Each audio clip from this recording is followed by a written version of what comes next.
बिस्मिल्लाहिर्रहमानिर्रहीम। लाखों करोड़ों दुरूदो सलाम मोहम्मद मुस्तफ़ा सल्लल्लाहु अलैहि वसल्लम और आले मोहम्मद पर। मैं हूँ उमर दराज गोंदल। मैं जो आपको पहली अपडेट देना चाहता हूँ कि वो कहते हैं ना कि चिराग सबके बुझेंगे, हवा किसी की नहीं है। अगर आप समझते हैं कि इमरान खान के खिलाफ ये सब कुछ करके, इमरान खान को गिरा के, माइनस करके, ये सारी मुश्किलात खड़ी करके आपका रास्ता खुल जाएगा, तो ये आपकी गलत फहमी है। मैं सिर्फ इतना ही कहना चाहता हूं, जब आप इस्तेमाल होते हैं तो फिर इसका मतलब ये होता है कि आपकी कमजोरियां भी उनके हाथ में लग जाती हैं। और कुछ ऐसी ही सूरत हाल उनके साथ हुई है जो इमरान खान को गिराने में फ्रंट मैन का रोल प्ले कर रहे थे। मैं आपको कुछ दुबई से अपडेट्स आपके लिए लेके आया हूं। तो दुबई में मुलाकातें हो रही हैं, रात खाने के ऊपर कुछ गारंटर्स हैं, वो सारी चीजें वहां पे हो रही हैं।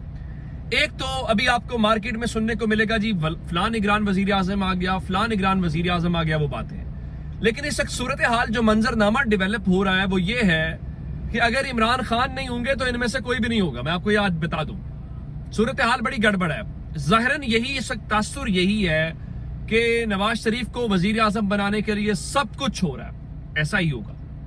लेकिन हाथी के दांत खाने के और दिखाने के और, बिल्कुल वही कैफियत है।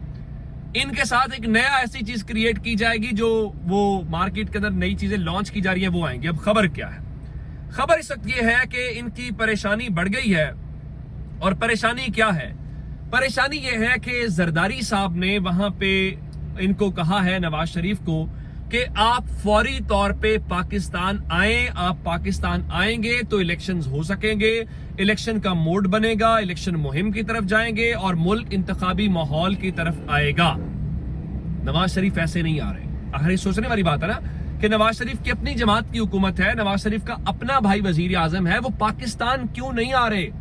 कुछ तो ऐसा है, कोई तो मिसट्रस्ट ऐसा है, कोई तो एतबार करने को तैयार नहीं है। तो अब इस सारी सूरत हाल के दौरान खबरें इस वक्त ये हैं कि आपस में परेशानी है। और परेशानी ये है कि चले इन्होंने इमरान खान को तो गिराना था, गिरा लिया। खबरें ये हैं कि मुल्क के अंदर जो माहौल बनाया जा रहा है कि जनाब पहले सियासत बाद में भी होती रहेगी, रियासत जरूरी है, मईशत जरूरी है, और उस चीज के लिए वही टेक्नोक्रेट सेटअप लाने की कोशिश। अब आप कहेंगे कि कैसे ये चलेगा, तो मैं आपको बता देता हूं। जैसे पंजाब के अंदर मोहसिन नकवी को चलाया जा रहा है, बिल्कुल उसी तरह से कोर्ट्स भी कुछ नहीं कर। अब तो पाकिस्तान में अगर आप ये कहते हैं कि सुप्रीम कोर्ट इंटरवीन कर लेगी, फलां इंटरवीन कर लेगा, अब ये बातें कोई मानने को तैयार नहीं है। पाकिस्तान में डंडे वालों का इक्तदार, उनका इख्तियार, ये उनका मुल्क है। और तो इसका मतलब ये है कि ये चीजें अब अगले नंबर के ऊपर ये परेशान ये है कि अगले 2 साल का प्लान है इलेक्शन डिले और उन चीजों का करने का, जिसकी वजह से ये आपस में कह रहे हैं कि आप आए इलेक्शन हो। वो कहते हैं आप आए इलेक्शन हो। आपको याद होगा जरदारी ने कहा था कि इलेक्शन तब होंगे जब मैं करवाऊंगा। तो ये अब तासुर भी कोशिश करने की, अब वुज़रा की जबानी भी आप सुनते हुए नजर आएंगे, जी इलेक्शन हो रहा है, हम इलेक्शन के लिए तैयार हैं, इलेक्शन मुहिम में चले गए हैं, ये वो सारी बातें। तो ये अपने आप को भी रीअश्योर करते हैं, एक मुहिम भी बनाते हैं और एक पैगाम भी देते हैं इलेक्शन होने का। अब इस सबके बीच में इनको एक और प्लान दिया गया है, या इन्होंने अपने तौर पे सोचा है। वो क्या है कि भाई सारी जमातों से बात करो। सारी जमातों का मतलब आपको पता ही है। देखे ना, नून लीग एडजस्टमेंट चाहती है, पीपल्स पार्टी एडजस्टमेंट चाहती है, काफ लीग एडजस्टमेंट चाहती है, फ्लां एडजस्टमेंट चाहते हैं। भाई एडजस्टमेंट किसके खिलाफ?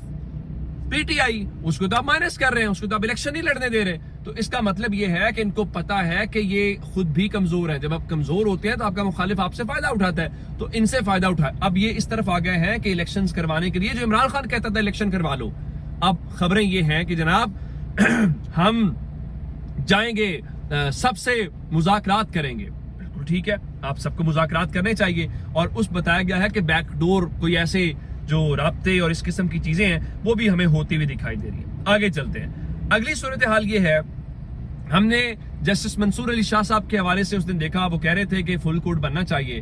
फिर उन्होंने केस में बैठे, फिर हुकूमत ने उनके ऊपर इतराज किया, वो चले गए। अब उनके बाद जस्टिस याया अफरीदी लग रहे हैं कि वो भी बस गए। वो किस तरह से? आज अदालत ने एक तहरीरी हुक्मनामा जारी किया। हैरानकुन तौर पे ये 23 तारीख का, यानी आप ये समझिए कि फ्राइडे को जो समाअत हुई थी उसका तहरीरी हुक्मनामा है। और कल ही जस्टिस मंसूर अली शाह साहब अलग हुए थे।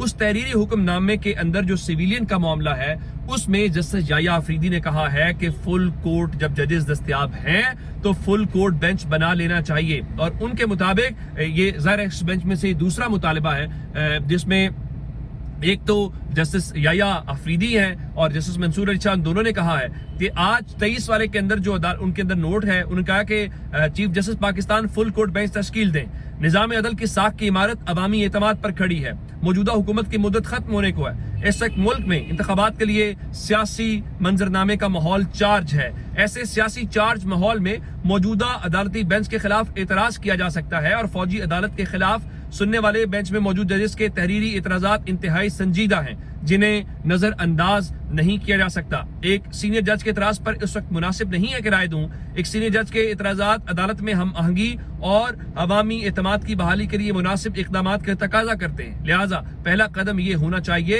کہ فل کورٹ بینچ تشکیل دیا جائے، جس کا مطلب یہ ہے کہ ان کے خیال میں اگر فل کورٹ بینچ ہو تو اس کا جو فیصلہ ہوگا اس سے انحراف مشکل ہو جائے گا، یعنی سپریم کورٹ کے ججز آپس میں لڑتے رہیں، فیصلے نہ دیں، پھر فیصلے دیں، اس کے اوپر عمل درآمد نہ ہو، یہ صرف اور صرف ہمارے ملک پاکستان میں ہی ہو سکتا ہے۔ اور اس میں وہ اعتماد کی بات کرتے ہیں اور ساری باتیں بالکل ٹھیک ہے، وہ یہ ان کا حق ہے، تو اب تحریری حکم نامہ جاری ہونے کے بعد چیف جسٹس صاحب جو ہیں وہ یہ کر لیں۔ ادھر شہباز شریف ہیں کہ حکومت اپنی پریشانیوں میں ہے، سپریم کورٹ اپنی پریشانیوں میں ہے، اتحادی جماعتیں بھی اپنی پریشانیوں کے اندر جو ہے وہ ہمیں اس وقت دکھائی دے رہے ہیں۔ میں آپ کو بتانا یہ چاہتا ہوں کہ شہباز شریف نے فون کھڑکایا ہے، یہ فون کس کو کھڑکایا ہے، اور یہ چوتھا رابطہ ہے ان 3-4 دنوں کے اندر، میں اس کے متعلق آپ کو ڈیٹیلز دینا چاہتا ہوں۔ معاہدہ ختم ہونے میں پاکستان اور IMF کا جو معاہدہ ہے، آج چونکہ 27 تاریخ ہے، 30 تاریخ کو پاکستان اور IMF کا جو موجودہ معاہدہ ہے وہ ختم ہو جائے گا اگر آپ اس کو آگے نہیں لے کے نواں اس کا ریویو نہیں کرتے۔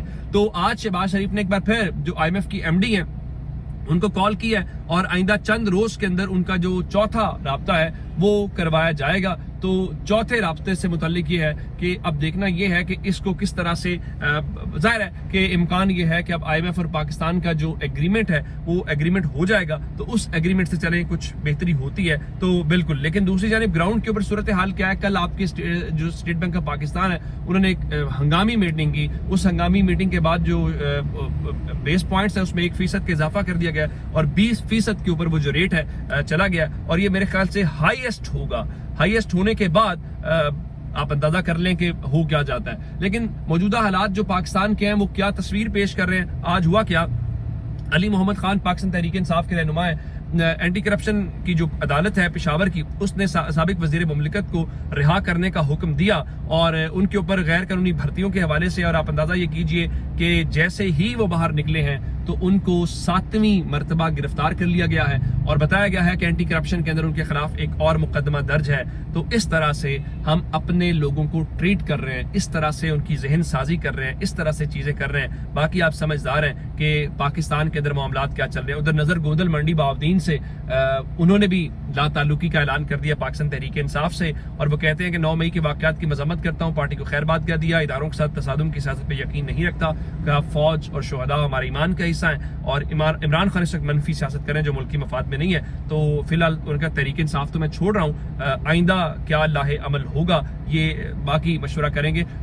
نظر گوندل صاحب جو ہیں وہ کینڈیڈیٹ تھے NA80 سے، ان کے ساتھ ان کے بھانجے جو گلریز چند ہیں ان کو ٹکٹ نہیں ملا تھا، اور اس کی بنیاد کے اوپر وہ ناراض تھے، اور آپ کو یاد ہوگا ندیم افضل چند کے والد کو گرفتار کیا، تو ندیم افضل چند اور نظر گوندل آپس میں رشتہ دار ہیں۔ نظر گوندل جو ہیں وہ ندیم افضل چند اور گلریز کے ماموں ہیں۔ تو اب آپ کو یہ بھی کلیئرٹی ہوگی۔ اپنا بہت سا خیال رکھیے گا، خدا حافظ۔